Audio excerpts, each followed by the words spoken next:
Hello guys, मैं हूं सारा नाम अब्दुल कादिर, मैं हूं मई। आप देख रहे हैं जी हम ऑथेंटिक रिएक्शन यूट्यूब चैनल। आपका हमारे चैनल पर स्वागत है। वेलकम, नमस्ते। अगर आप देखना चाहते हैं इसी तरह की ऑथेंटिक रिएक्शन वीडियो तो आप हमारा चैनल जरूर सब्सक्राइब करें, लाइक करें, शेयर करें। यूं ही अपना प्यार दिखाते रहें। चलो देखते हैं। वीडियो का टाइटल तो भाई सारा हिंदी में है। पहले देखते हैं वीडियो, उसके बाद देते हैं अपना रिएक्शन।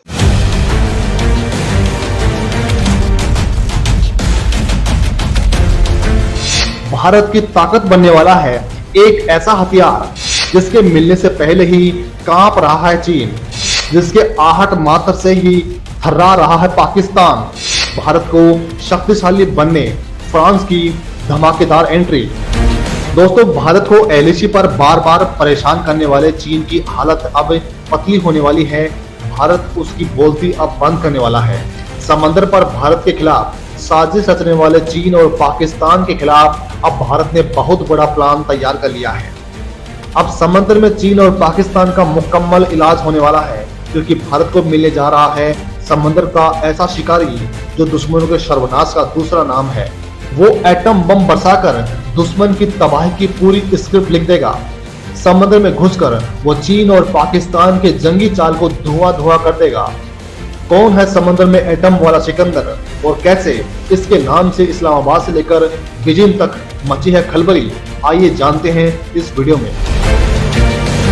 भारत के इस नए हथियार से चीन में छूटी कपकपी समंदर में महीनों रहकर देगा मिशन को अंजाम। दोस्तों, इस वक्त चीन और पाकिस्तान में दहशत का सा माहौल है, क्योंकि समंदर में हिंद का महाशिकारी आ रहा है। वो समंदर का सबसे बड़ा सूरमा है जो दुश्मनों का चूरमा बना देता है। वो मामूली नहीं, एटम बम से लैस है। वो समंदर में कोहराम मचा देता है। वो दुश्मनों के परखच्चे उड़ा देगा। वो दबे पांव आता है और दुश्मनों की धज्जियां उड़ा देता है, जिसका इंतजार भारत को पिछले 1 साल से हो रहा था। आखिरकार वो खुशखबरी मिल ही गई है। भारत का सबसे भरोसेमंद दोस्त फ्रांस हिंदुस्तान को एक ऐसी पनडुब्बी देने के लिए तैयार हो गया है जिस पर हिंदुस्तान की अरसे से नजर थी। मीडिया रिपोर्ट्स के मुताबिक फ्रांस ने बाराकूडा क्लास की सबसे मारक पनडुब्बी भारत को देने की पेशकश कर दी है। खास बात तो ये है कि ये परमाणु पनडुब्बी है, जिसे मिलने से हिंदुस्तान की समुद्री ताकत कई गुना बढ़ जाएगी। और ये सिर्फ ये पनडुब्बी नहीं है, बल्कि फ्रांस भारत की शर्त मानते हुए इसे मेक इन इंडिया पहल के तहत भारत में ही बनाने के लिए तैयार हो गया है। दरअसल हिंद महासागर में चीन के बढ़ते दखल को रोकने के लिए हिंदुस्तान को एक ऐसी ताकत की जरूरत थी जो चीन के हर जंगी मंसूबों को जल्द समाधि बना दे। और इसमें बाराकूडा क्लास वाली पनडुब्बी चीन के हर सवालों का जवाब माने जा रही है। सबसे अच्छी बात तो ये है कि बाराकूडा क्लास की सबमरीन्स को जो कंपनी बनाती है, उस कंपनी ने ऑलरेडी भारत के साथ अच्छे संबंध बनाकर रखे हुए हैं। यानी कि भविष्य में इतनी आधुनिक सबमरीन्स को, जो कि परमाणु ऊर्जा से चलने वाली है, जिसको रिफ्यूज करने का कोई झंझट नहीं है, जिनको कि एक से दूसरे जगह ले जाने में कोई समस्या नहीं होती है, उनको मेक इन इंडिया के तहत बनाने के लिए भी आगे कार्रवाई होने वाली है। न्यूक्लियर सबमरीन लाएगी ड्रैगन की शामत। अब पानी से होगा चीन के मंसूबों पर वार। चीन को दक्षिणी चीन सागर तक ही समेटने की तैयारी हो रही है, क्योंकि बंगाल की खाड़ी से लेकर हिंद महासागर तक और फिर मलक्का स्टेट समेत 4 समुद्री गलियारों तक चीन को उसकी मान में रखने के लिए हिंदुस्तान को बाराकूडा परमाणु पनडुब्बी की सख्त जरूरत है। बाराकूडा क्लास की पनडुब्बी से चीन इतना क्यों घबराता है, अब इसकी वजह भी समझ लीजिए। फ्रांस में बनी ये न्यूक्लियर अटैक पनडुब्बी है। इस परमाणु पनडुब्बी का वजन 4765 टन है। इसकी लंबाई करीब 100 मीटर जबकि स्पीड 46 किलोमीटर प्रति घंटा है। इसकी रेंज अनलिमिटेड है और ये समंदर के अंदर 350 मीटर की गहराई तक जा सकती है। इसमें 60 क्रू मेंबर सवार हो सकते हैं। इतना ही नहीं, ये पनडुब्बियां अलग अलग तरह की मिसाइलों और टॉर्पेडो से हमला भी कर सकती हैं। ये न्यूक्लियर सबमरीन 533 mm टॉर्पेडो से लैस है। स्टॉर्म शैडो क्रूज मिसाइल दाग सकती है, जो 1000 किलोमीटर तक मार करने में सक्षम है। एसोसेट एंटी शिप मिसाइल से भी लैस है, जो 50 किलोमीटर तक मार करने में सक्षम है। तो वहीं हवा से आने वाली 1 से अधिक खतरों को नेस्तनाबूद करने के लिए माइका मिसाइल सिस्टम से भी ये पनडुब्बी लैस है। वहीं फ्रांस इस पनडुब्बी को लेकर तकनीक ट्रांसफर के लिए भी तैयार हो गया है, जो भारत के लिए सबसे बड़ी खुशखबरी है।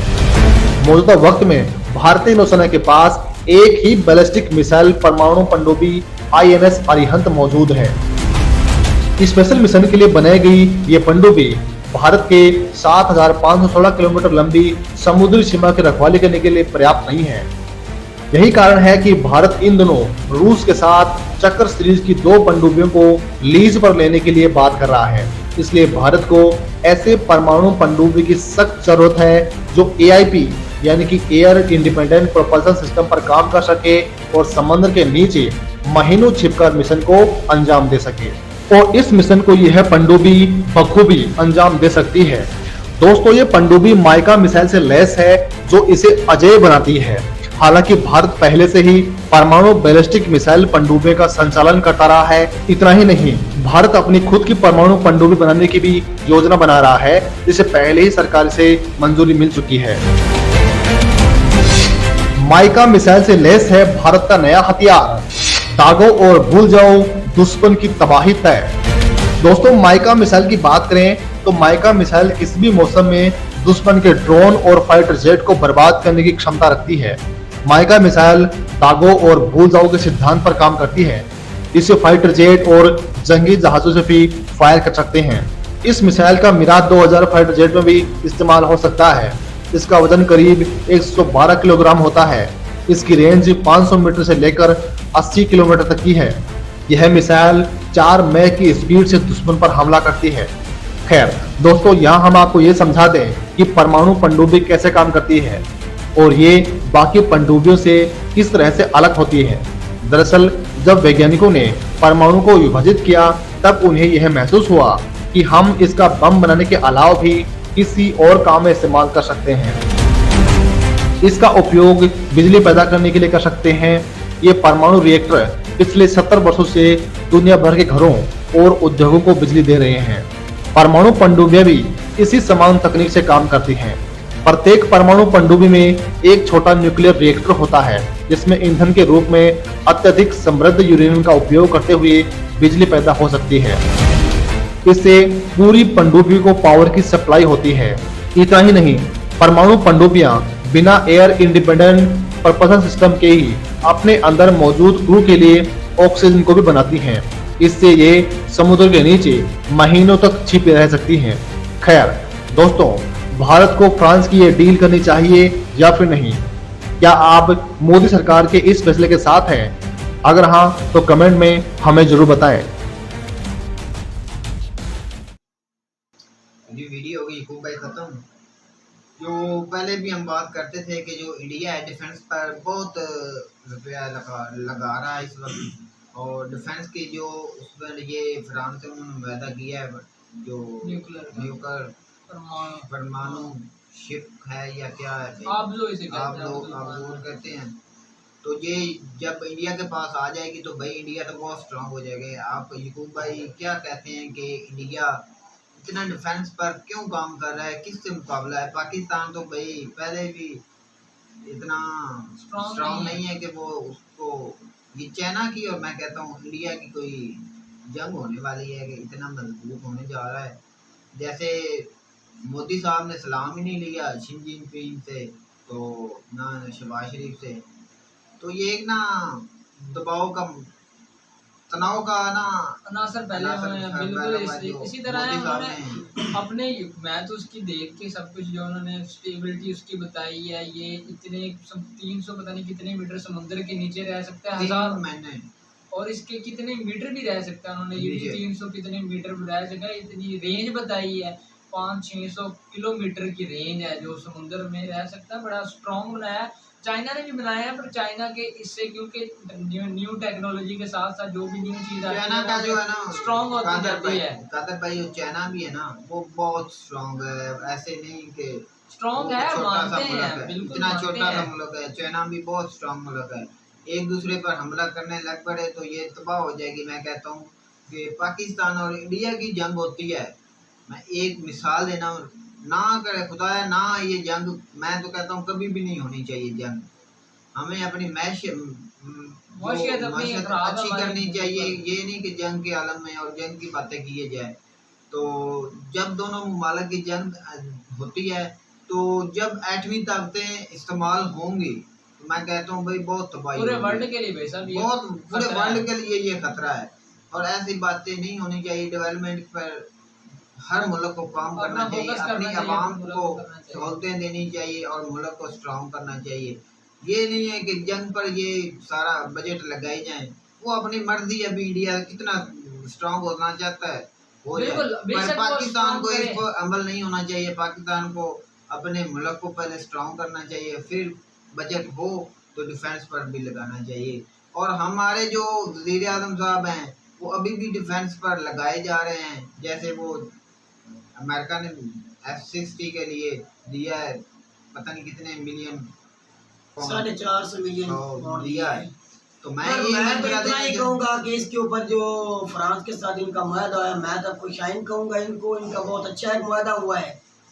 क्योंकि इंडिया और फ्रांस की पहले भी दोस्ती है, जिस तरह इंडिया की सारी कंट्रियों के साथ दोस्ती है। यकूब भाई किस तरह के कुछ भाई वो इस तरह के वो इंडिया के अंदर बनाएंगे, इंडिया के इंजीनियर होंगे, इंडिया के मजदूर होंगे, इंडिया को रोजगार मिलेगा उससे और मौके मिलेंगे, इंजीनियर खुद के हो जाएंगे। ये उनके लिए बहुत मैं खुशी की बात इंडिया है। को मशवरा देना चाहता हूँ कि डेवलपमेंट पर बहुत कम कर रहे हैं, और इस पर डिफेंस पर थोड़ा सा कम करके और डेवलपमेंट पर काम करें। नहीं जैसे भाई, चाइना अपनी भाई चीजें आपको बना समझ रहा है नहीं ना। आ रही। उनकी जो इकोनॉमी है, हमें इकोनॉमी चाहिए, हमें इकोनॉमी पे लगाना चाहिए, लेकिन उनके पास तो स्ट्रॉन्ग इकोनॉमी है। उनको जितनी भाई, जो भी दुनिया की कंट्री है मेरा भाई, वो ही सुपर पावर होती है जिसकी दिफा ताकतवर होता है।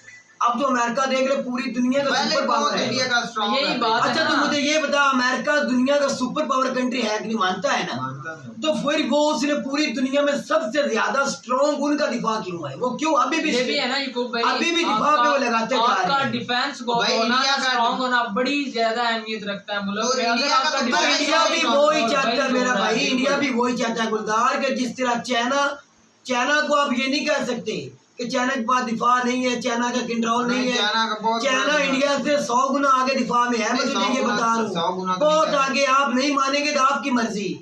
चाइना इंडिया अब काम कर रहा है। चाइना मेरा भाई पता नहीं कितने सालों से कर रहा है काम इसके ऊपर। भाई चाइना में डिफेंस पर इतना नहीं, मेरी बात सुना कर। चाइना ने तो बहुत उनकी बड़ा काम इकोनॉमी किया का है। सबसे ज्यादा जो पैसा जनरेट होता है ना, जो वह चीज अपनी खुद बनाते हैं और पूरे तो वर्ल्ड चाइना में तो देते बनाते ही हैं। खुद है, किसी की चीज पे वही डिपेंड बात नहीं है ना, यही बात होनी चाहिए हर इंडिया मुल्क के। इंडिया अब मेड इन इंडिया करने जा रहा है, बहुत अच्छी बात मैं है। यही करता हूँ, लेकिन हर चाइना चीज खुद गुलजार, बनाए। बात तो सुन लिया कर यार। अच्छा। चाइना पता नहीं कितने सालों से पहले अपने आप पे डिपेंड है, वो किसी की चीज नहीं लेता, वो भाई, खुद ही चीजें बनाता है। अभी चाइना स्ट्रांग हुआ है, हमारी 90 की दहाई के दरमियान, उससे पहले थोड़ा सा डेवलप होने लगा है। और तो उसने 90 बहुत- की दहाई देख, 22 साल ये हो गया, 9 साल 10 साल वो 30 साल कम होते चलिए, हैं। जो भाई भी है, इतना चले, बड़ा वो अर्थ चाइना नहीं भी कर रहा है है, जो अब पाकिस्तान और इंडिया है ना। इंडिया ने इंडिया भी भी इसके नाम इस वक्त काम कर तरक्की दिया, जो इंडिया ने 90 भी के इसके दौर कदम से ही कर शुरू दिया। हुआ है। और यार आप समझना चाहते नहीं या जानबूझ के बहस कर रहे हैं? मैं यूकुब भाई, मैं आपकी क्या बात कर रहा हूँ, समझ मैं रहा भी हूँ। आपको यही बता रहा हूँ।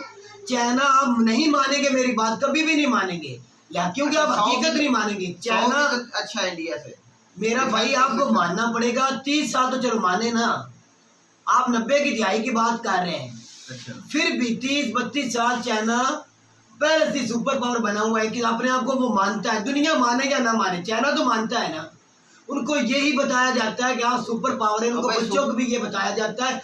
और चाइना अमेरिका के बाद आपको मानना पड़ेगा सुपर पावर है, अमेरिका के बाद पूरी अभी दुनिया में। अभी बनाना 30 तो साल बना हुआ पहले- था ना, ये 30 तो साल- एग्री करना। मैं 30 साल पहले बहुत गरीब मुल्क था, आपकी इतला यार मैं 30 साल तो काम मैं नहीं समझ कहता रहा, हूँ 30 साल में क्या कुछ नहीं भाई, मेरी होता। तो बात सुने। उन्होंने मेहनत की है, उन्होंने हर चीज अपनी बनाई है। इस वक्त उनकी इकोनॉमी इतनी स्ट्रांग है, वो कोई काम भी करें, वो भाई मैं कहता हूँ चाहे डिफेंस पर लगाएं, चाहे वो अपनी उनकी इकोनॉमी यार तो इतनी मैं strong भी तो है। यही तुझे बताना भाई, चाह रहा कहने हूँ। का वो मकसद अपने है। आप को वो दिफा में देख ले, इकोनॉमी में देख ले, दुनिया के हर काम में देख ले, वो अमेरिका के बाद वो अपने आप को सुपर पावर समझते हैं। मानते हैं इंडिया भी यही चाहता है यकूब भाई, इंडिया भी अमेरिका के बाद वो सुपर पावर है। तो मैं भी अमेरिका के बाद की बात कर रहा हूँ, अमेरिका से पहले नहीं बोल रहा। इंडिया भी इसमें दौर में शुरू लेकिन है। इंडिया भी ये चाहता है कि चाइना जो है ना, चाइना इस दौर में लगा हुआ है। हम भी 2030 तक इस तरह बनना चाहते हैं और वो कोशिश उनकी ये तो आप बात कर रहे हैं दिफा पे इतना पैसा नहीं लगाना चाहिए।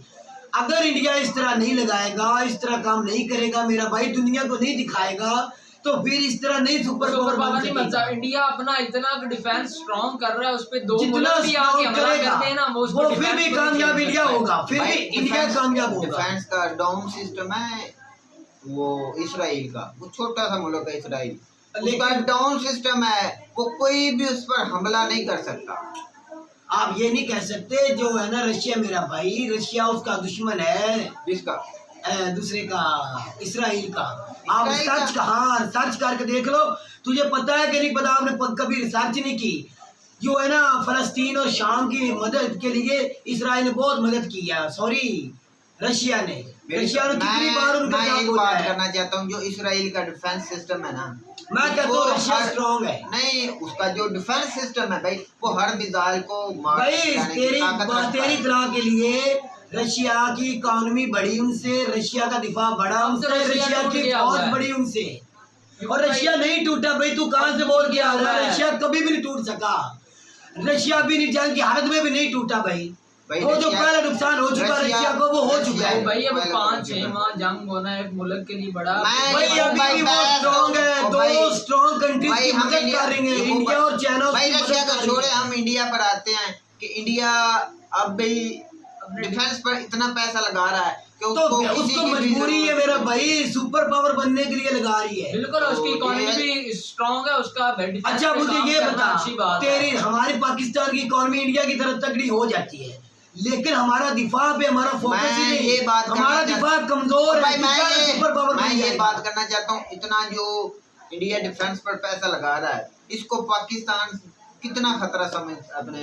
और यार पाकिस्तान को खतरा ही नहीं है इंडिया से, उनकी तो जंग जो अगर वो लगती है या कश्मीर की बढ़ती है, वो चाइना के साथ है भाई। 5-6 बार जंग हो चुकी है इंडिया और पाकिस्तान की। और मेरा भाई अभी मौजूदा वक्त में इनका मुकाबला जो जिसके लिए वो कर रहे हैं ना, कर तो वैसे सारी कंट्री के लिए कर रहा है, अपने मफाद के लिए, लेकिन उनको अगर खतरा है तो वो चाइना से, पाकिस्तान से नहीं है। चले देखते हैं, क्योंकि पाकिस्तान का इतना बड़ा दिफा ही नहीं। लेकिन ये एक और मैं बात करना चाहूंगा, ये एक दोहरा म्यार इंडिया का मुझे नजर आ रहा है इसके अंदर।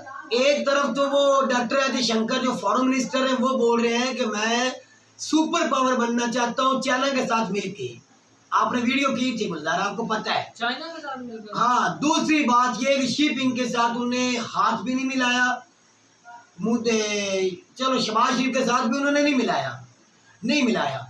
एक बड़ा लीडर होने के नाते मैं कहता हूँ, मेरी अपनी सोच है, दोनों कंट्री के साथ उसको हाथ मिलाने से उसकी इज्जत में कमी नहीं आनी थी, इज्जत और मुकाम और बढ़ना था। अपने मुल्क की स्ट्रेटजी होती है। एक बात हो गई, मैं इसको अच्छा नहीं समझूंगा मोदी साहब की बात को, उनको चाहिए था उनके साथ हाथ मिलाना, उसने नहीं मिलाया। एक बात ये, दूसरी बात मेरे भाई, जो चुनाई के साथ उन्होंने एक इतनी बड़ी वो आपको दिखाया था ना वीडियो में, वो उन्होंने भी जहाज, एक बहुत बड़ा जहाज खड़ा किया हुआ है श्रीलंका में। आप चाइना को कम तर नहीं समझ भाई, चाइना किसी से भी कम तर नहीं है, उसका डिफेंस सिस्टम बहुत अच्छा है, स्ट्रॉन्ग है।